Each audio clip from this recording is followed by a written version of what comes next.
नीतीश जी फिर से वही बिहार को ले जाना चाह रहे हैं। यह दुख की बात है, वरना नीतीश जी कह तो ठीक ही रहे कि 2005 के पहले क्या स्थिति थी। अब उसी स्थिति को नीतीश जी फिर से लाने में लग गए हैं।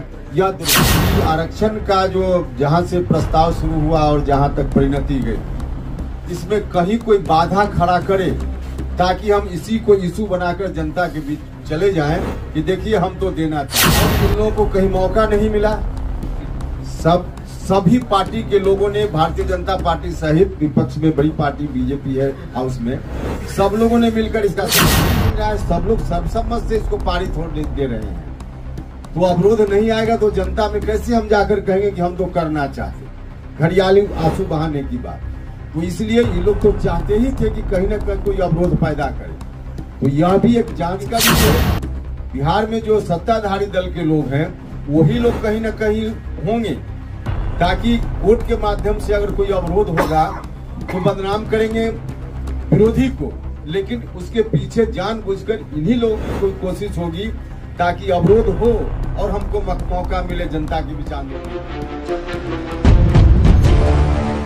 पार्टी की ओर से जो शिविर हम लोग का हुआ था राजगीर में, वही हम लोगों ने तय किया था कि बिहार के युवाओं का एक बड़ा जमावड़ा पटना में लगाएंगे।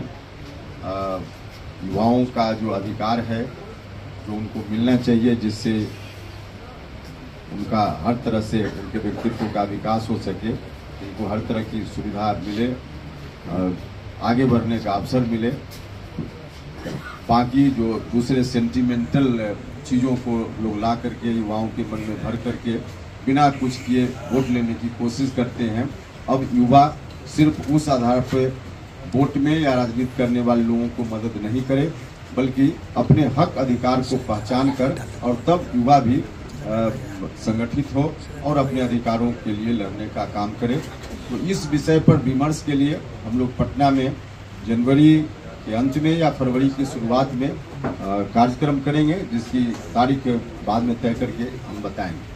उपेंद्र जी, अल्पसंख्यक के लोगों के लिए छुट्टी बच्चों के लिए बढ़ा दी गई है, सरकार की क्या नीति है? देखिए, सरकार की मंशा समझिए, कहीं से सरकार की मंशा शिक्षा में बेहतरी हो इस बात की नहीं है।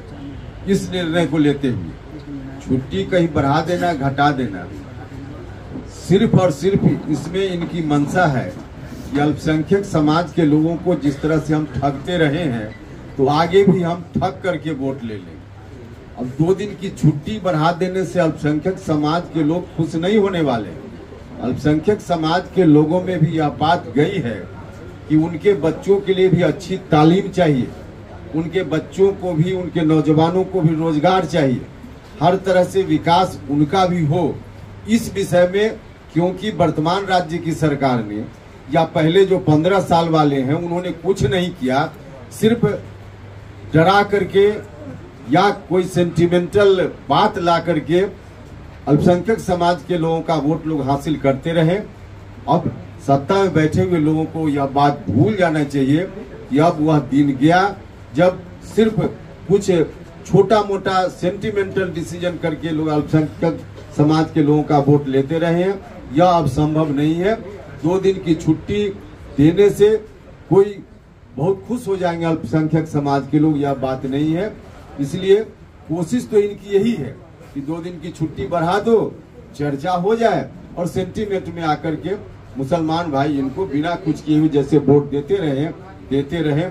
यह कोशिश है, लेकिन इस कोशिश में ही सफल नहीं होने वाले। अच्छा उपेंद्र जी, शिवानंद तिवारी ने मुख्यमंत्री नीतीश कुमार पर एक बार फिर से सवाल खड़े किए हैं। 2005 से पहले दलितों का उत्थान नहीं हुआ है। मुख्यमंत्री नीतीश कुमार ने अपने बातों को रखते हुए वेटनरी ग्राउंड में कहा था। शिवानंद तिवारी ने कहा है कि परिवर्तन जो है वो काफ़ी चिंतित है मुख्यमंत्री नीतीश कुमार में जो आजकल दिख रहा है। कैसे देखते हैं, क्या सब कुछ ठीक है राजद जेडीयू के बीच? नहीं, देखिए, हम तो बार बार बोल रहे हैं कि जेडीयू की बुनियाद ही वही थी। जिस बात की चर्चा मुख्यमंत्री जी कर रहे थे वेटरनरी कॉलेज के मैदान में, उसी बुनियाद पर जनता दल यूनाइटेड खड़ा ही हुआ था। 2005 के पहले जो आतंक पाखंड पूरे बिहार में चल रहा था, उस आतंक पाखंड को हटाएंगे, इसी के आधार पे जेडीयू का निर्माण हुआ था। और दुख इस बात का है कि नीतीश जी फिर से बिहार को जो लोग उस समय के आतंक पाखंड के जिम्मेवार थे उन्हीं के हाथ में सौंपने का निर्णय कर चुके हैं। तो नीतीश जी फिर से वही बिहार को ले जाना चाह रहे हैं।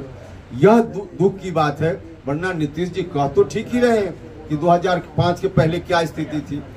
अब उसी स्थिति को नीतीश जी फिर से लाने में लग गए हैं, यह दुर्भाग्य की बात है। नीतीश कुमार में जो परिवर्तन हुआ है कि उपेंद्र कुशवाहा जी भी चिंतित हैं, क्योंकि शिवानंद तिवारी कह रहे हैं कि जितने पुराने साथी हैं सब चिंतित हैं। आजकल मुख्यमंत्री नीतीश कुमार झूठ में कुछ भी कह देते हैं। देखिए, इस बात की चिंता तो मीडिया में व्यक्त करने की जरूरत नहीं है। यह पक्ष अलग है, जो राजनीति से अलग का पक्ष है, व्यक्तिगत पक्ष है, पॉलिटिक्स का यह पक्ष नहीं है। इसलिए उसकी चर्चा हम मीडिया में करें, जो राजनीतिक बात होगी उसकी चर्चा करेंगे, बाकी व्यक्तिगत किसी का जीवन है उसकी चर्चा नहीं करेंगे। आरक्षण का दायरा जो बढ़ाया गया है उसको कोर्ट में चुनौती दी गई। देखिए,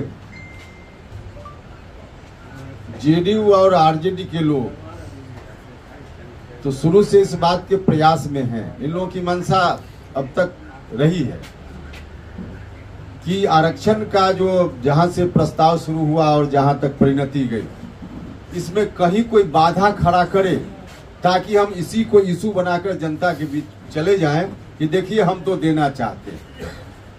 अब इन लोगों को कहीं मौका नहीं मिला। सभी पार्टी के लोगों ने, भारतीय जनता पार्टी सहित विपक्ष में बड़ी पार्टी बीजेपी है हाउस में, सब लोगों ने मिलकर इसका समर्थन किया।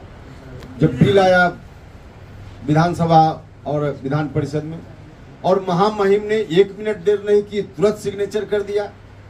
तो अब इन लोगों को लग रहा है कि कहीं अवरोध आ ही नहीं रहा है, सब लोग सर्वसम्मत से इसको पारित होने दे रहे हैं। तो अवरोध नहीं आएगा तो जनता में कैसे हम जाकर कहेंगे कि हम तो करना चाहते, घड़ियाली आंसू बहाने की बात। तो इसलिए ये लोग तो चाहते ही थे कि कहीं ना कहीं कोई अवरोध पैदा करे। तो यह भी एक जांच का विषय है कि जो लोग भी कोर्ट गए हैं, कोर्ट ले जाने में इस विषय को कहाँ किनकी भूमिका है। हमको तो आशंका इस बात की है कि इसके पीछे बिहार में जो सत्ताधारी दल के लोग हैं वही लोग कहीं ना कहीं होंगे, ताकि कोर्ट के माध्यम से अगर कोई अवरोध होगा तो बदनाम करेंगे विरोधी को, लेकिन उसके पीछे जानबूझकर इन्हीं लोगों की कोई कोशिश होगी ताकि अवरोध हो और हमको मौका मिले जनता के बीच आंदोलन करने। तो इस बात की कोशिश हो सकती है और इसकी साजिश हमको तो लगता है कि ऐसा होगा।